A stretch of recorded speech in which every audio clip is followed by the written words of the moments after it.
शेतात राबणारे शेतकरी यांच्याबद्दल साक्षीजींना खूप आदर होता.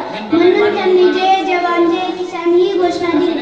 अशा या नेत्यांबद्दल म्हणावेसे वाटते, देवनी नाला जय जवान जय किसान होऊन भारताचे पंतप्रधान सिद्ध करून दाविले आपण